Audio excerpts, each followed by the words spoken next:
In this video, I'm going to review the Capstone Site Mentor Agreement, which is also labeled Form C. So if you have established your Capstone site, it's a good opportunity to have a discussion with that site about who will be an appropriate Capstone site mentor. And this form can kind of help guide that discussion and who might be a good fit for that role.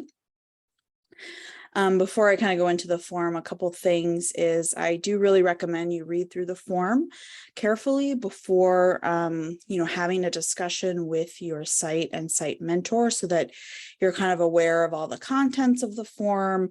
You may, want to take several meetings or emails to complete the form. That's totally fine.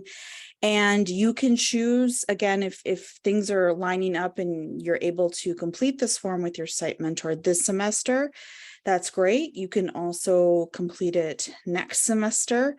The most important thing is that you do need to have this form completed before you begin your capstone in that summer capstone semester. So the first section is for you to kind of review and basically talks about how you agree to collaborate with your mentor, regarding the activities of your capstone, what it's going to focus on, due dates and timelines of both the proposal and the experience. So you will be communicating with your site and site mentor as you develop your proposal. As well as obviously your site and site mentor will be integral as you begin and implement your 14-week capstone experience. So you'll sign the top part.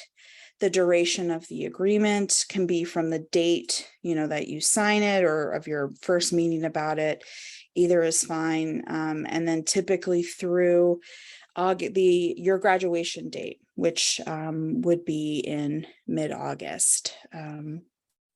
And so then scrolling down here, section 2 is for your site mentor. And so this is, again, really valuable to read through carefully before you have this discussion with your site mentor.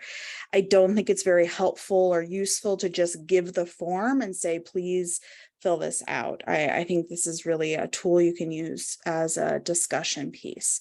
So one thing to think about is that in order to be a site mentor for a OTD capstone, there are some broad requirements that we want. One is obviously that someone is willing to serve as the mentor and kind of understands what goes into that.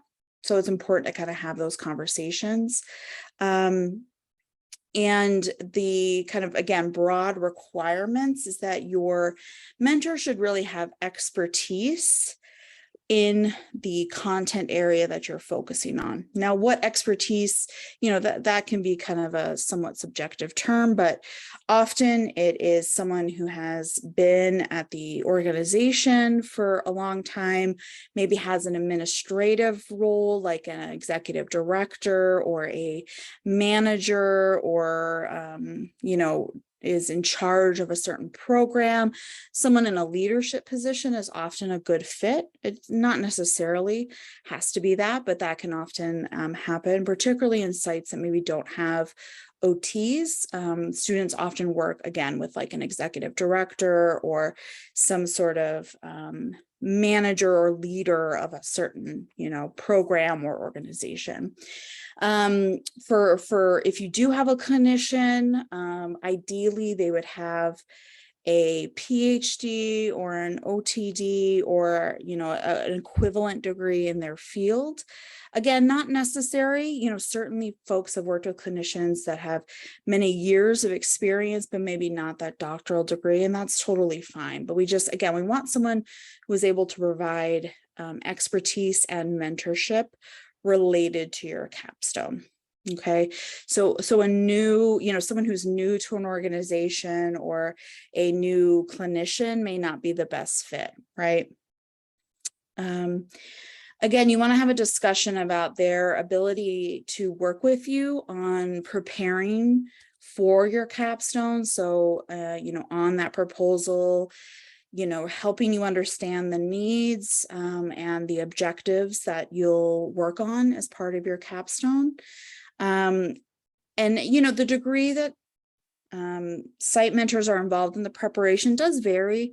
Some sites and site mentors want to be very involved in the preparation. Maybe they've had students before, and so they really have a good sense of what they want from a student. So they may have a lot of input for your planning. Some sites and mentors may be a little more hands-off in the planning. You certainly want to continue to involve them and ask them questions and get their input, but they may really let you take the lead on the planning, and either is fine. But again, just kind of good to get that conversation going. So, your site mentor is the one who is going to be responsible for evaluating your performance during the capstone experience. So that's your 14-week capstone experience. So we want to make sure that they're, able and willing to do that in the time frame, and sign off when needed. And that'll be discussed when we kind of discuss other forms, but they do need to give you feedback along the way, both formal and informal. Okay.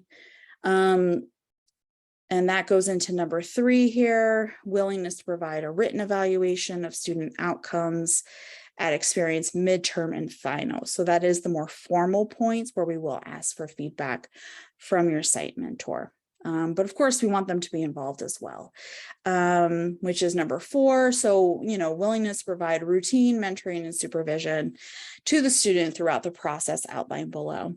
And this will kind of be covered in some other capstone documents, but again, that mentoring and supervision will vary. Obviously, if you're working with an OT doing clinical work, you will need to be supervised closely as you would be for level 2 because you are still a student. But if you're doing less clinical work, maybe more program development or an advocacy project or policy project, and some things that don't need to be supervised as closely, you'll still want to, connect with your site mentor and get support throughout the experience. So this is covered a little bit further in the form, but again, good to really review these with your site mentor and make sure that your site mentor, I just highlighted them here, is in agreement.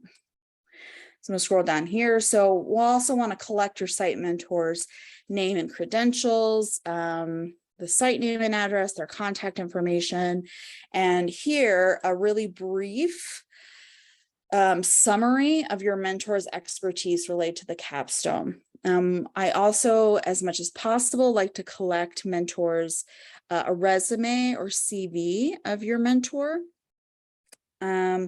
And we keep those on file. Those help with accreditation and just also help us track mentors and their backgrounds and that sort of thing. So, but again, just a brief summary is also really helpful. Their number of years of experience, their role at the organization or the site, and any other details that might be valuable to know in terms of why, they're a good mentor for your capstone. This last piece here, supervision and mentorship plan. Okay, you want to discuss with your mentor. And again, it doesn't need to be anything super detailed, but you want to have a plan in terms of anticipated supervision and mentorship. Okay, so again, if you are going to be at a more clinical site, that may be daily, right? It may be that whenever you're seeing clients, you're going to be with your mentor, or the clinical site or the organization may have some policies around students, and so you want to have a discussion about that and include that. But it's also really good to think about, like, what is realistic. Are you going to meet with your mentor twice a week? Is that going to be in person? Is it going to be over Zoom or on the phone? Is it going to be more than that? Is it going to be once a week? That sort of thing, right? And what kind of communication styles? Again, is it going to be mostly face-to-face?